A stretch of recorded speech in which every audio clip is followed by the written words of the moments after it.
안녕하세요. 차도중입니다. 이번에는 차주 증시 전망과 그리고 현재 관심 있게 보고 있는 외국인들이 매수세가 어느 정도 좀 유입되고 있는 그런 종목들에 대해서 한번 살펴보도록 하겠습니다. 일단은 그 코스피를 이렇게 딱 보시면 어느 정도 이렇게 조정을 거치다가 이렇게 60일 선에 이렇게 맞닿은 상황이고요. 지금 현재 5,438 정도 되는데 지금 여전히 미국과 이란의 전쟁 여파가 좀 남아있는 상황이고, 여전히 미국이 지상군 파병에 대한 이슈가 좀 많이 남아있죠. 지금 뭐 이란 의회 의장의 경우 그 미군이 지상에 도착할 때 불태울 것이다 하면서 좀 더 강경한 입장을 표명하고 있고, 이란 급습에 막 여러 가지 파기되고 여전히 좀 전쟁이 지속되는 상황 속에서 또 여전히 그 통행료 30억짜리 뭐 호르무즈 톨게이트 이런 이슈들도 남아있는 상황입니다. 지난번에도 말씀드렸지만 그 브렌트유랑 그리고 WTI 크루드 오일 같은 경우가 오일 가격이 여전히 떨어지지 않고 있는 모습을 좀 보이고 있다는 게 좀 많이 안타깝지만, 여전히 지금 100불대를 좀 유지하고 있는데, 이럴 경우에는 아무래도 인플레이션이 지속될 것이라는 우려 때문에 금리가 여전히 인상될 우려가 있고, 그럴 경우에 당연히 증시에는 악영향을 끼치게 됩니다. 그럼에도 불구하고 일단은 그 우리나라 코스피 지수를 한번 살펴보도록 할게요. 우리가 쭉 올라가다가 전쟁 여파로 차익 실현의 명분을 내세우게 되면서 이렇게 하락을 했죠. 하락을 했고, 이때 좀 과대낭폭을 한 게 있어서 이렇게 급 반등을 하게 되면서, 그러면서 좀 흔들리기도 했죠. 전쟁이 곧 끝날 것이다, 말 것이다, 이렇게 트럼프의 한마디 한마디에 따라서 증시가 이렇게 왔다리 갔다리 흔들리면서, 이전에 여기 지지 라인이 있지 않습니까? 지지 라인을 잇는 이 선에서 계속 공방을 하다가 지난주에 한번 이렇게 털썩 내려앉았죠. 하지만 이렇게 말아 올렸다는 것이 아주 의미 깊습니다. 대파락을 했지만 다시 올라가게 되었는데, 그 계기 중에 하나는 트럼프가 타코라는 그런 인식으로서 이 전쟁이 더 크게 지속되기가 어려울 것이다라는 전망도 있고요. 또 나아가서 우리 코스피가 5250bp 이 정도의 밑으로 내려갈 경우에 선행 PER이 8배 미만으로 떨어지게 됩니다. 제가 지난주 금요일 날 시황 정리하면서 올려드렸던 글을 한번 보시면 5250bp 미만으로 떨어질 경우에 선행 PER이 8배 이하므로 용기를 내야 할 시기라고 말씀드린 적이 있습니다. 톡방에서도 계속 말씀드렸고, 선행 PER이 8배 이하로 떨어지는 시기를 다시 살펴보면 그게 2008년도 글로벌 금융위기, 그리고 2011년도 유럽 재정위기, 그리고 2020년도 코로나 팬데믹 초기, 그리고 2022년 금리 급등기, 그 시절이 선행 PER이 8배 이하였습니다. 이렇게 급락을 하고서 어느 정도 시간이 지나면 올라가는 성향을 좀 많이 보였던 과거 사례를 봤을 때, 개인적으로 보았을 때도 지금 구간은 용기를 내야 되는 그런 시기라고 좀 보고 있습니다. 하지만 이란의 지상작전을 파견한다는 이런 이슈 때문에 여전히 시장은 좀 혼란스럽고, 그렇기 때문에 지금 현재 여 구간에서 바로 풀베팅을 하기에는 좀 리스크가 있다고 생각이 듭니다. 그래도 주말간에 막 크게 격앙된 사건으로 진화된 노이즈가 있을 만한 것은 없었고, 긍정적인 부분 중에 하나는 그 미국 이란에서 곧 철수하겠다. 미국 부대통령이 벤스라고 하는 이 친구가 보수 쪽에서는 지금 지지율이 좀 상당히 높아요. 최근에 트럼프 지지율은 상당히 낮은데, 이 벤스는 그래도 보수 쪽에서는 어느 정도 좀 인정을 받고, 이 사람의 말 한마디 그런 것도 좀 영향이 좀 있는 상황입니다. 벤스는 그 이란 전쟁에 좀 많이 반대하는 그런 경향을 좀 컸었고, 최근 들어서 트럼프의 입장과 좀 반대되는 성향을 좀 많이 보이는 경향이 큽니다. 아무래도 전쟁이 지속될 경우 미국 쪽 입장에서도 부담이 좀 많이 큽니다. 일단 가진 게 많은 자가 가진 게 별로 없는 자와 결투를 할 경우에, 이 작은 자는 없는 게 없기 때문에 그냥 무대포로 이렇게 나아갈 수 있지만, 가진 게 많은 자들은 잃을 게 더 많습니다. 그래서 웬만해서는 안 싸우는 게 좋은데, 이번에는 좀 이례적인 거죠. 아무튼 그 벤스 부통령의 발언 때문에 어느 정도 좀 시장에서는 미국이 철수를 할 수 있을 것이라는 기대감도 갖고 있다라는 거 한번 우리도 생각을 해볼 필요성이 있습니다. 현재 이 같은 전쟁이 길어질 경우 이란 쪽에서도 상당히 큰 피해를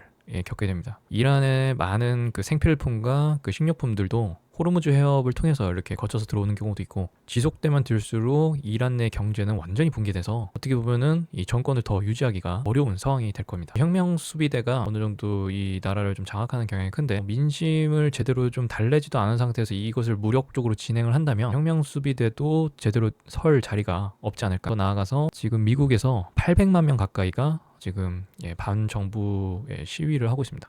반대 시위를 하고 있는데, 트럼프가 물론 최근에 이런 것들을 좀 무시하는 경향이 있는데, 혼자 싸운다면은 뭐 무시를 할 수 있겠지만, 그 공화당 전체에 이제 중간 선거가 11월에 있는데, 그 선거에 표심을 얻기 위해서는 이 800만 명을 무시할 수가 없습니다. 이게 현재는 지금 800만 명이겠지만 시간이 지날수록 1000만 명, 2000만 명 되지 않겠습니까? 전쟁을 하게 돼버릴 경우에는 막대한 경제적 손실도 있으면서 전쟁을 하게 되면은 기름값이 오르기 때문에 인플레이션이 지속되고 인플레이션이 가중되면은 당연히 그것이 서민 경제에 영향을 끼치기 때문에 표심에 아주 악영향을 끼치게 됩니다. 민주국가인 미국에서는 아무래도 이런 표심을 무시하기는 어렵겠죠. 그래서 저는 개인적으로 봤을 때 오래 지속되기는 어렵겠다라고 생각은 계속하지만 우리가 이게 2-3주 전만 해도 일주일 안에 끝난다고 생각을 했지만 안 끝났잖아요. 그래서 우리가 안 끝났으니까 더 빠질 것도 염두에 둘 필요성이 있어요. 제 생각에는 많이 빠져봤자 5천에서 4,800까지는 하락할 가능성도 있다고 생각은 하지만 저는 여기까지 빠진다면 당연히 매수의 비중을 높여야 되는 시기라고 생각을 합니다. 선행 PER이 8배 이하인 경우가 최소 15일에서 20일 한 달 이상을 버틴 적이 없어요. 저가 매수세가 들어오고 이란 전쟁이 발발이 좀 진정되고 호르무즈 해협이 봉쇄가 해제된다면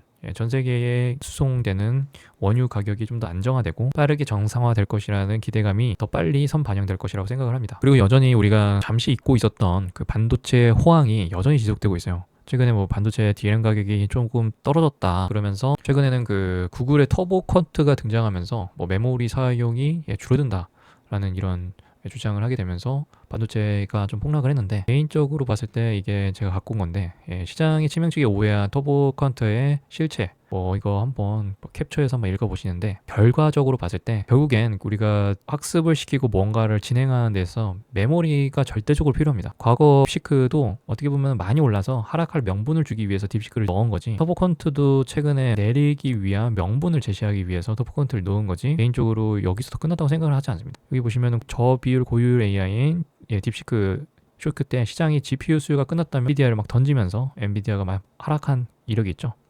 하지만 그 이후 빅테크 설비는 오히려 폭증했고 주가 반도체 랠리는 역사적으로 경신하는 그런 경향을 보였죠. 그래서 결론적으로 보자면 터보 쿼트는 HBM을 덜 쓰게 만드는 기술이 아니라 오히려 같은 HBM이 더 많은 작업을 혹사시키게 하도록 유도하여 메모리 계층 전체의 사용량을 키우는 촉매제라고 해석할 수 있습니다. 추론 비용이 저렴해지면 에이전트와 데이터 생성이 폭발하고 기존 단순 창고 역할이었던 기업용 SSD마저 AI 산업을 돕는 액티브 스토리지로 전환되고 격상하게 되는 거죠. 그래서 HBM, DRAM, NAND를 아우르는 구조적 슈퍼사이클은 더 견고해질 것이라는 전망이 더 큽니다. 이것은 미래에셋 증권에서 갖고 온 얘기고요. 결과적으로 봤을 때 터보 쿼트는 딥시크처럼 일시적으로 막 충격을 주고서 넘어가는 그 구간이지 이것이 그렇게 반도체 산업과 그 사이클에 큰 영향을 끼칠 거라고 보지는 않습니다. 4월달이 접어들면은 1분기 실적이 발표를 하는데 전망이 좋은 상태에서 우리가 여기서 끝나는 것은 아니라고 저는 생각을 해요. 삼성전자가 외국인이 지금 최근에 계속 매도세가 일관되고 있죠. 근데 외국인 매도세가 지금 49%대로 떨어진 것은 12년 만입니다. 외국인도 여기서 더 이상 팔기에는 좀 부담스러운 것이 아닐까. 왜냐면은 삼성전자가 영업이익이 엄청 하락해가지고 산업 전망이 진짜 안 좋은데 그런 상황 속에서 매도를 한다는 것은 이해가 가는데 아시아권에서 한국의 그 반도체의 삼성전자의 비중이 높은 것 때문에 기계적으로 매도하는 시스템 때문에 어쩔 수 없이 매도가 되는 것이거든요. 프로그램적인 영향일 뿐이지 삼성전자의 전망이 안 좋아서 매도세가 일관되는 것이 아니기 때문에 이 부분을 좀 더 염두에 둘 필요성이 있습니다. 하락한다면은 60일선에서 당연히 좀 지지받고 다시 올라설 것이라고 생각이 들고 만약에 삼성전자가 60일선에 이탈을 한다면 오히려 저는 더 비중을 높이는 구간이라고 저는 생각을 합니다. 왜냐면은 여기서도 끝날 거라고 생각을 하고 있지 않습니다. SK 하이닉스도 같이 마찬가지로 외국인이 꾸준히 매도세를 일관하고 있는데 SK 하이닉스는 이전에도 말씀드렸지만 PER이 엄청나게 저평가예요. 마이크론 같은 경우는 선행 PER이 12에서 15배 이상을 받는데 SK 하이닉스는 마이크론에 비해서 주가가 거의 3분의 1 정도 수준을 평가를 받고 있는 것이라고 해석될 수 있는데 올해 전망치가 영업이익이 160조라고 하는데 이거는 그냥 그 에스티메이트를 추정치기 때문에 대략적으로만 보시면 되겠지만 일단 우리가 중요하게 봐야 된 건 영업이익이 폭발적으로 증가하고 있는데 매년 우상향을 하고 있는지 이 추세가 정말 중요합니다. 흑자 전환을 했고 흑자 전환을 해서 여기서 더블로 올라갔었는데 여기서 또 더블로 올라가고 또 증가하고 있는 이 과정에 있는 주식은 끝날 때까지 놓아서는 안 됩니다. 그래서 저는 보유자분이라면 굳이 매도할 필요성은 없다고 생각이 들고 신규 진입을 하고 싶다는 분들은 당연히 여기 60일선에 가까워질수록 비중을 조금씩 늘려가면서 모아가시는 것도 좋을 것 같아요. 금리 인상이 맞물리게 되면은 아무래도 기업 측에서도 자금 조달에 대한 비용 부담이 있고 그러면서 어느 정도 주가에 영향을 미칠 가능성도 있습니다. 그러니까 그런 것도 염두를 하면서 분할을 하시는 게 좋지 한 번에 매수하시는 것은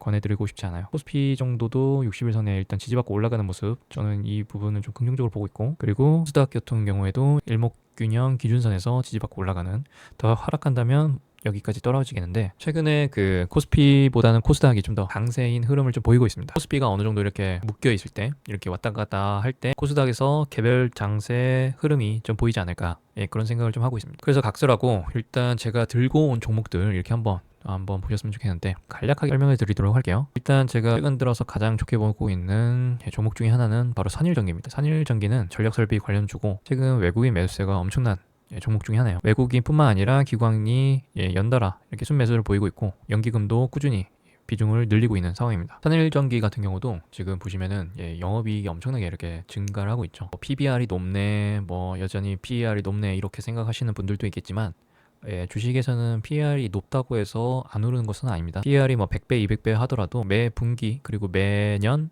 증가 추이가 가시적으로 보여진다면 금방 선행 PER이 이렇게 줄어든다는 모습이 보이게 되고, 그럼 당연히 자본이 증가하면서 PBR도 줄어들게 되기 때문에 현재 우리가 중요하게 봐야 되는 것은 올해보다 내년, 내년보다 그 후에 실적이 얼마큼 증가하고 있는 추이에 있느냐, 이것을 좀 봐야 돼요. 만약에 올해라면은 올해보다 내년이 더 좋아야 되는 그 기대치가 더 많이 반영될 가능성이 높기 때문에 올해보다 내년이 좋다는 그 흐름을 체크하는 것이 정말 중요하고, 일단은 계속 우상향을 하고 있다, 이런 모습을 우리가 체크해 보면 좋겠습니다. 산일전기도 일단은 여기서 일단 지지받고 올라가는 흐름인데, 이때 그 보고서가 나오고서 세론이 한번 터지면서 이렇게 막 던지면서 주가를 누가 겁나게 눌렀어요. 근데 그거를 외국인과 기관이 쑥 받아가면서 거래량이 실린 음봉이지만, 이게 만약에 여기까지 하락한다도 저는 여기 부근에서는 오히려 접근을 하는 게 오히려 더는 좋다고 생각합니다. 왜냐면은 일단 산일전기 같은 경우 그 영업이익이 2,400억 정도 올해 번다고 예상을 하고, 내년에 3,000억 정도 이렇게 예상을 하는데, 이럴 경우에 보통 PER이 업종포가 보통 30배 정도 되니까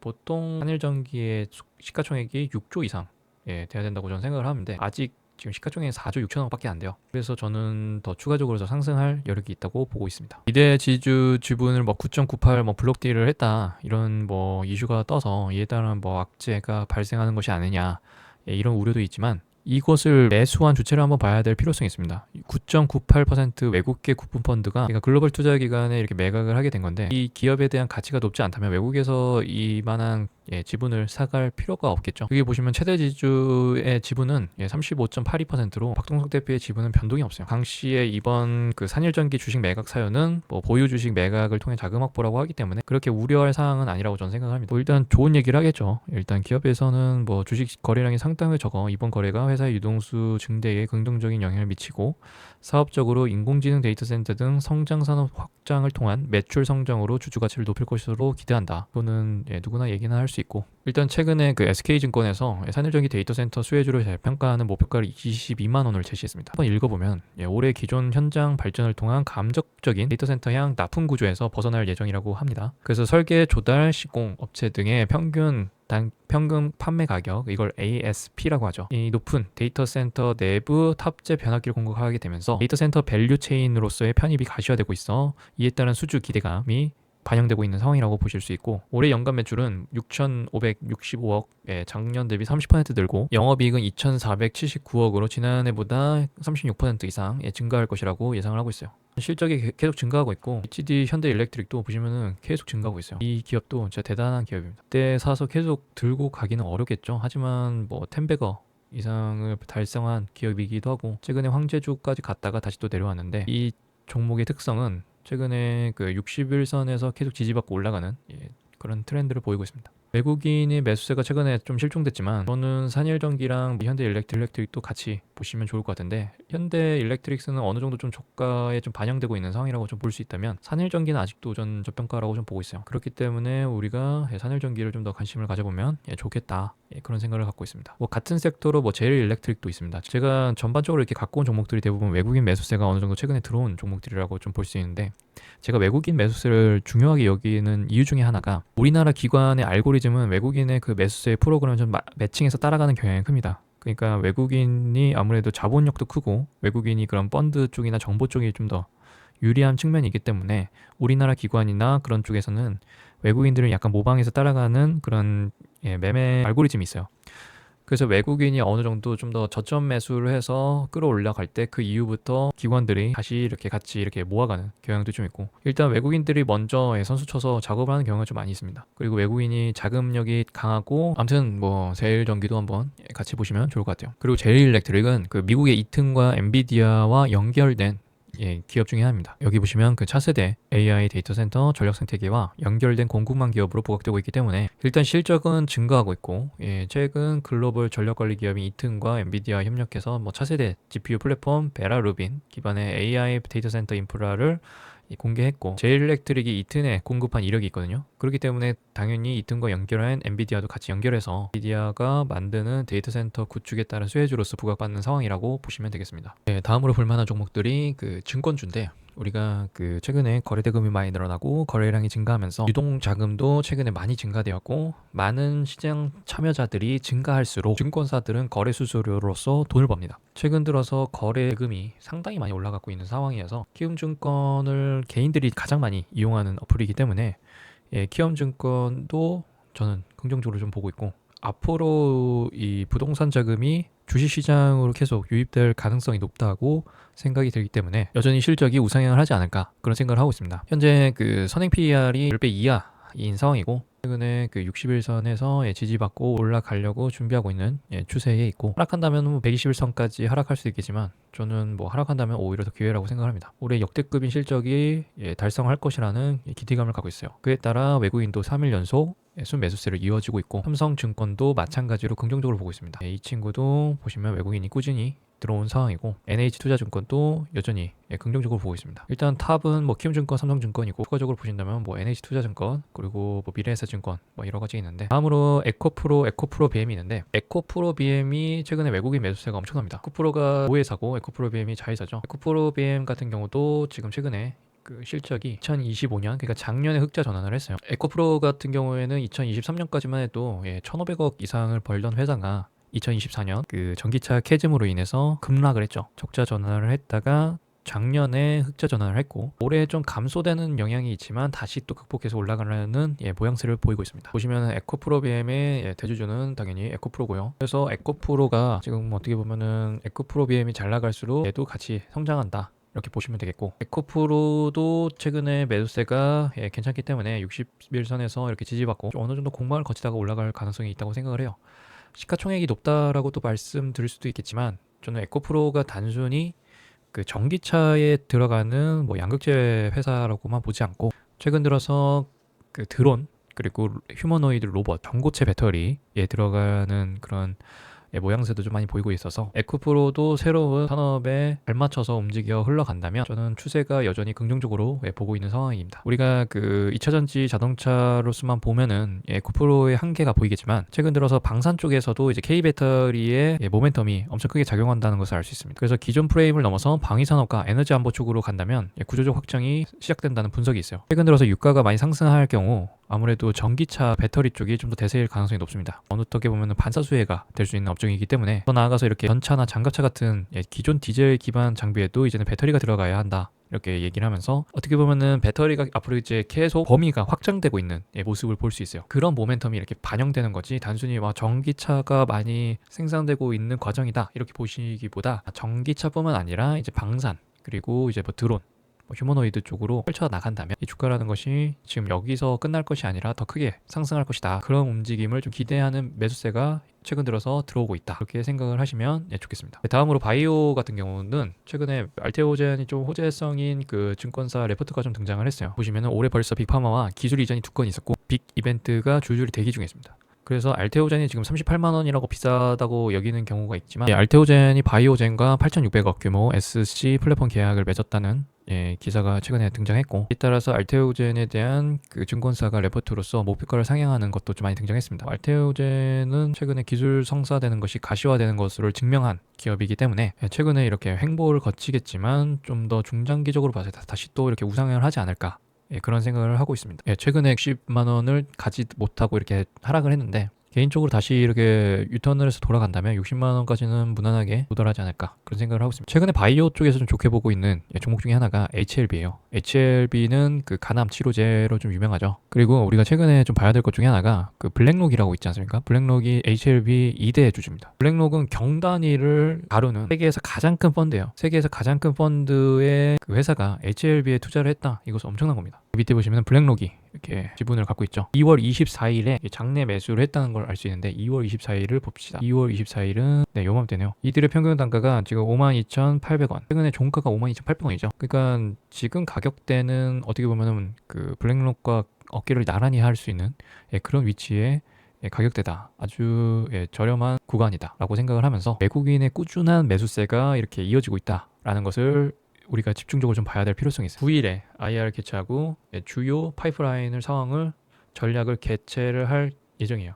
통합을 공개할 예정인데 4월 9일이 좀 얼마 안 남았죠. 4월 9일 전까지 이 산업에 대한 전략적인 그 공개의 기대감이 다시 또 반영될 수 있지 않을까 이런 생각을 하고 있습니다. 최근에 그 거래량이 생각보다 많이 들어왔고 거래대금도 이렇게 많이 발생했기 때문에 거래대금이 무려 1,000억 이상 발생했죠. 거래대금이 이렇게 1,000억 이상 발생을 했고 어느 정도 이렇게 시세 상승을 좀 보인 종목들은 우리가 끊임없이 관심을 가져볼 필요성이 있어요. 지수가 하락세임에도 불구하고 이렇게 거래량이 들어오면서 지수 상승세보다 더 높게 올라가는 종목은 앞으로 좀 더 추가적으로 상승할 힘이 더 강한 종목 중에 하나이기 때문에 우리가 이런 종목을 잘 볼 필요가 있습니다. 블랙록이 웬만해선 제대로 아무런 기업에 투자하지 않습니다. 엄청난 기업이에요. 이 기업이 엄청 까다롭기로 유명합니다. 기업을 투자를 할 때 세부적으로 이렇게 체크하는 게 엄청난데 그 깐깐한 기준을 통과한 기업이 HLB라는 겁니다. 그것만 봤어도 HLB의 주가를 견인하는 데 있어서 엄청난 호재라고 저는 생각을 하고 있고, 아무튼 HLB는 우리가 이렇게 한번 포트에 한번 넣어보시는 것도 괜찮을 것 같아요. 물론 이 바이오라는 것이 임상이어도 어떻게 되고 어떻게 또 무너질지 모르는 거기 때문에 그런 변수도 한번 같이 고려를 해보시는 것도 좋겠습니다. 메지온 같은 경우도 최근에 외국인 매수세가 상당한 기업 중에 하나라서 최근에 이렇게 많이 하락을 했지만 여기서 또 외국인이 또 엄청나게 줍줍한 흐름을 좀 보이고 있어요. 그러면서 121선에서 일단 지지받는 척하면서 다시 또 올라왔는데 다시 이렇게 말아 올라가다가 다시 저는 이게 일목균형 기준선이나 60선에 맞고서 다시 또 하락했다가 이러면서 바닥을 한번 이렇게 만들어 갈 거라고 생각을 해요. 다시 올라갔다가 만들어 갈 때쯤부터 모아 가시는 게 좋다고 생각을 합니다. 메지오는 그 폰탄 보험에 뭐 약가판을 깐다는 지금 이거 프리미엄 콘텐츠라서 아직 유료 회원들만 볼 수 있는 기사입니다. 하지만 이게 좀 어느 정도 좀 시간이 지나서 풀리게 되면은 메지온에 대한 그 사람들의 인식도 높아지고 그에 따른 수급이 더 가파르게 증가하지 않을까 그런 생각을 하고 있어요. 메지온은 유럽 승인 임상 환자 모집을 종료했고 일단 폰탄 치료제에 대한 기대치가 좀 많이 큰 상황입니다. 환자 운동력을 증가시켜서 뭐 신약 승인을 위한 미국 FDA 임상 3사에 대한 추가적인 진행이 이루어지고 있고 최근에 이런 환자를 다 모집해서 이에 따른 임상에 따른 기대치가 여전히 존재하고 있어서 그에 따른 기대감으로써 주가에 반영되고 있는 상황이라고 보실 수 있어요. 외국인이 매수세가 아직 제대로 나가지 않았기 때문에 관심을 가져볼 필요성이 있는 겁니다. 테라젠 이텍스도 최근에 한번 하락세를 멈췄다가 다시 또 위로 올라가는 일목균형 기준선은 다시 올라타고 61선에서 일단 공방을 치르다가 241선에서 다시 공방을 치르다가 올라갈지 이 부분도 한번 체크해보면 좋겠고 실리콘2 같은 경우는 APR과 같이 성장 모멘텀이 계속 증가하고 있어요. 영업이익이 100억대에서 400억대, 1300억, 2000억 이렇게 우상향을 하는 것이 정말 중요합니다. 그러면서 선행 PER이 어느새 10배 수준으로 떨어졌어요. 지금 어느 정도 매력적인 가격대로 좀 내려온 상황입니다. 그래서 최근에 그 트럼프가 이란과 전쟁, 지상전 전쟁을 일으킨다 이러면서 전쟁 이슈 때문에 지수가 밀리고 주가가 밀린다면 이런 종목도 담아 가시는 것도 좋을 거라고 생각을 해요. 선진 뷰티 사이언스 이 친구도 보시면은 그 매출이 최근에 엄청나게 증가됐다는 기사가 좀 많이 등장하고 있는데 선진 뷰티 사이언스는 최근에 그 기업 가치 제고를 위해서 그 배당 성향을 25% 유지를 하는 주주 가치를 올리려는 이런 움직임이 좀 보여지고 있고 매출이 최근에 사상 최대 2년 연속 기록을 경신하고 있다라는 그런 모습을 좀 보이고 있습니다. 이게 그 화장품 원료를 만드는 회사예요. 그래서 화장품에 대한 수요가 높아질수록 이 기업의 주가도 같이 올라가야 되는데 최근에 많이 빠졌죠. 그래서 다시 저는 이렇게 바닥을 다지고 올라가는 추세의 초입에 있다. 그렇게 생각을 하고 있습니다. 선진 뷰티 사이언스가 그 미국 FDA 자외선 차단 재료 제조 설비 허가를 완료한 이력이 있습니다. 그렇기 때문에 미국에서 승인받은 그 원료를 만드는 그쪽이기 때문에 이 성장 모멘텀이 아주 크다고 저는 생각을 하고 있어요. 일단은 트럼프 정부의 상호관세 부과된다 해도 더 타격을 받지 않을 사업 경쟁력이 확보됐다는 것이 아주 긍정적으로 보고 있고 아직 시장에서는 이 회사에 대한 가치를 아직 제대로 평가를 받지 못하고 있는 상황이라고 보고 있습니다. 하락했다가 횡보를 했다가 올라가는 초입 구간에서 가는 게 가장 안전합니다. 일단 다음으로 뭐 파마리서치. 파마리서치는 리쥬란 관련주죠. 이 기업도 영업이익이 꾸준히 증가하고 있습니다. 우리나라 K뷰티 쪽에 있는 기업들의 성장세가 엄청납니다. K드라마가 대한민국의 K뷰티를 간접적으로 좀 홍보하는 영향도 있고, 제품 자체의 퀄리티가 좋다 보니까 일단은 그것을 믿고서 사용하는 수요층도 탄탄하고, 그러면서 실적이 증가하니까 주가 상승 모멘텀도 여전히 저는 존재한다고 생각을 해요. 최근에 많이 빠졌지만 저는 시장 기대치보다 적다는 이유만으로 빠졌지 이 기업에 대한 성장 모멘텀이 떨어졌다고 보진 않습니다. 최근에 외국인이 엄청나게 매수를 하고 있어요. 이것이 정말 중요한 겁니다. 그래서 외국인 매수세가 이렇게 꾸준히 증가하고 있는 종목은 우리가 부담 없이 좀 모아가셔도 좋을 것 같다는 생각을 하고 있어요. 이 기업에 대한 성장 모멘텀이 아예 떨어졌다, 그런다면은 우리가 이 기업에 대해서 더 모아갈지 말지에 대해서 고민을 해야 봐야겠지만, 이 기업에 대한 성장 모멘텀이 여전히 살아있고 그에 따른 이렇게 수급적인 부분 이렇게 채워지고 있는 상황입니다. 코스메카 코리아도 최근에 좋게 보는 기업 중에 하나예요. 최근에 그 코스메카 코리아의 영업이익을 보시면 꾸준히 증가하고 있죠. 미국 자회사 그 인글루드 랩의 지분율을 기존 50%에서 66%로 대폭 끌어올리면서 북미 시장 지배력을 좀 강화를 했고, 그러면은 관세 쪽에서 아무래도 좀 자유롭기 때문에 코스메카 코리아에 대한 성장 모멘텀을 좀 긍정적으로 보고 있는 상황입니다. 일단은 모멘텀이 반영되고 있는 상황이라고 보시면 되겠고, 보시면은 그 국민연금이 2대 주주라고 좀 보실 수 있고, 일단 국민연금이 택한 종목이 모멘텀이 살아있고 최근에 기관의 매수세가 이렇게 끊임없이 지속되는 종목은 우리가 관심을 가져볼 필요성이 있어요. 그리고 최근에 그 닭고기 가격이 많이 상승하고 있다고 합니다. 닭고기 가격이 많이 상승하고 있어요. 여기 보시면은 그 치킨 가격이 더 뛰나 뭐 닭고기 생산업체들 공급가 10%까지 인상, 주식에서 어떤 가격이 오를 경우에는 그 기업의 매출이 증가되고, 어떻게 보면은 그 증가폭만큼 영업이익도 같이 증가하는 경향이 크기 때문에 우리가 닭고기 하면 떠올리는 그 할인, 외국인은 끊임없이 매수세를 이어지고 있고, 마니커도 보시면은 매수세가 끊임없이 이어지고 있죠. 이 친구도 한 번씩 튈 거예요. 그렇기 때문에 한번 관심을 가져보면 좋을 것 같습니다. 조만간 여기 고점은 상향 돌파해서 올라가지 않을까, 그런 생각을 하고 있습니다. 닭고기 가격이 뛰고 닭고기 가격이 공급에 이렇게 전이 된다면 당연히 올라갈 가능성이 충분하다고 생각을 하고, 우리가 그 전쟁이 끝나면은 가장 다시 또 폭발적으로 증가할 수 있는 산업 중에 하나가 그 항공 쪽이죠. 여행을 가야 되니까. 그러면서 당연히 숙박 쪽에서도 같이 살펴보면 좋을 것 같습니다. 최근에 그 호텔 신라가 저가의 매수세가 많이 몰렸던 이유 중에 하나가 호텔 신라의 사장이 200억을 장내 매수했다는 소식이 있어요. 대한항공도 그 여객 화물 항공 우주 모멘텀 호실적 기대가 있어요. 대한항공의 국제선 여객 호조세와 탄탄한 화물 수요, 항공 우주 모멘텀을 바탕으로 호실적을 기록할 것이라는 전망이 있습니다. 한진칼의 뭐 지분 싸움 이슈도 여전히 끊임없이 지속되고 있고, 보시면은 실적이 가파르게 증가하고 있다라는 걸 보실 수 있기 때문에 여전히 PBR이 0.85배라서 1 미만이라서 저평가 영역이면서 실적도 증가하고 있어서 여전히 긍정적으로 보고 있는 종목 중에 하나입니다. 연기금이 끊임없이 매수세를 보이고 있어요. 그리고 최근에 그 이란과 미국 전쟁 때문에 환율이 많이 상승을 했는데, 환율이 하락하게 되면은 항공주들이 수혜주라고 보실 수 있습니다. 그래서 대한항공 같은 경우는 전쟁이 만약에 끝나게 될 경우 유가의 하락에 따른 비용이 줄어들어서 영업이익의 기대치도 당연히 높아지겠고요. 아무튼 대한항공도 긍정적으로 보고 있습니다. 많은 종목들을 이렇게 두서없이 설명을 드렸는데, 일단 가장 중요한 건 우리가 지수가 하락하고 고정인 구간에서 외국인들이 어떤 것을 매수세를 갖고 있는지, 이런 것에 좀 포커스를 두고 그에 따른 재료가 어떤 것이 있는지, 그리고 우리가 이런 하락장인 이 시기를 최근에 이런 조정 구간인 상황에서 우리가 용기를 내면서 어떤 것을 매수를 할지 한번 살펴보면 좋을 것 같아서 이렇게 달았고요. 아까도 말씀드렸지만 코스피가 5250bp의 미만으로 떨어질 경우에는 그 선행 PER이 8배이기 때문에 저는 뭐 여기까지 많게는 4800까지 떨어지기는 어려울 것 같아요. 물론 근데 떨어진다면 이렇게 한번 해서 이렇게 한번 이렇게 하락했다가 올라갈 가능성도 있겠죠. 가장 좋은 건 여기서 이렇게 좀 지지받고 올라가는 건데, 일단은 미국이 지상전을 시행할지 아닐지는 정확히 모르겠지만 뭐 가능성도 열어두면서 대비를 해두는 게 좋겠죠. 대비를 한다면 뭐 여기까지 하락하겠지만 뭐 그렇게까지 우려할 상황은 아니니까 너무 걱정은 안 하셨으면 좋겠습니다. 자투충 최근에 구독자가 이제 300명이 넘었는데 감사합니다. 조금씩 성장하고 있는 단계인데, 아직 구독을 안 눌러주신 분께서는 구독 눌러주시면 감사하겠고요. 지금 보시는 영상 좋아요 눌러주시면 진심으로 감사하겠습니다. 여러분들께서의 그 참여도와 그 구독과 좋아요가 높아질수록 제가 좀 더 양질의 영상을 보답드리도록 할 테니 여러분들께서 많은 관심과 사랑 부탁드리겠습니다. 오늘도 시청해주신 분들 감사합니다.